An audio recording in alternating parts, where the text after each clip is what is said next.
Good morning. Today I'm going to read from a book called Dandelion Wine by Bradbury.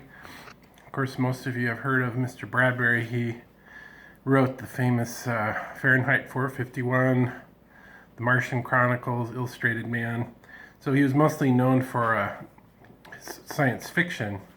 But this book really surprised me. It's sort of it's autobiographical novel basically about his childhood, and it's just a really lovely book. So I'm just going to read the beginning here.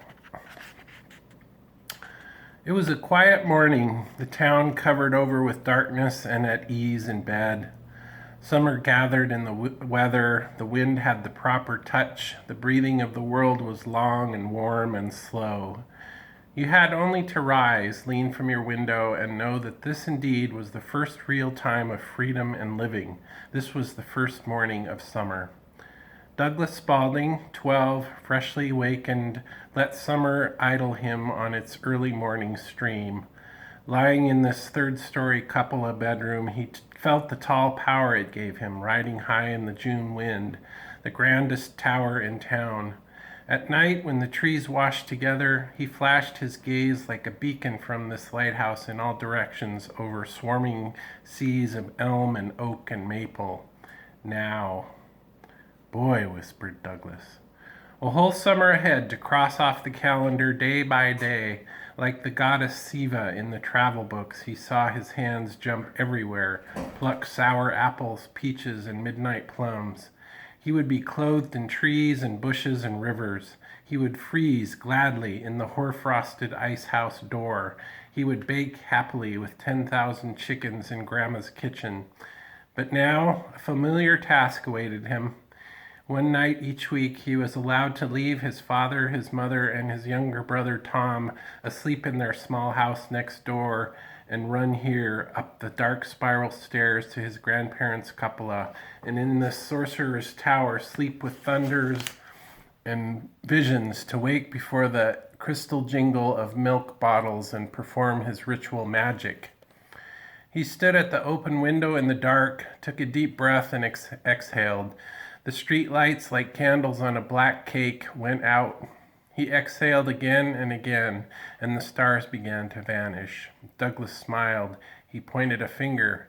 There and there, now over here and here. Yellow squares were cut in the dim morning earth as house lights winked slowly on. A sprinkle of windows came suddenly alight, miles off in dawn country. Everyone yawned. Everyone up. The great house stirred below. Grandpa, get your teeth from the water glass. He waited a decent interval. Grandma and great-grandma, fry hot cakes. The warm scent of fried batter rose in the drafty halls to stir the boarders, the aunts, the uncles, the visiting cousins in their rooms. Street where all the old people live, wake up. Miss Helen Loomis, Colonel Freely, Miss Bentley, cough, get up, take pills, move around. Mr. Jonas, hitch up your horse, get your junk wagon out and around. The bleak mansions across the town ravine opened baleful dragon eyes. Soon in the morning avenues below, two old women would glide their electric green machine, waving at all the dogs. Mr. Tridden, run to the car barn. Soon, scattering hot blue sparks above it, the town trolley would sail the rivering brick streets. Ready, John Huff, Charlie Woodman, whispered Douglas in the street of children. Ready!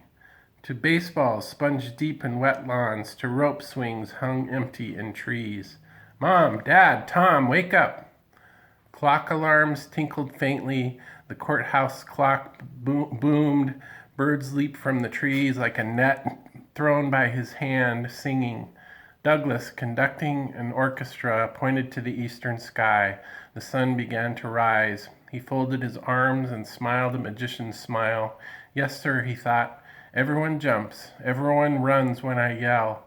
It'll be a fine season. He gave the town a last snap of his fingers. Doors slammed open. People stepped out. Summer 1928 began. Dandelion Wine by Bradbury.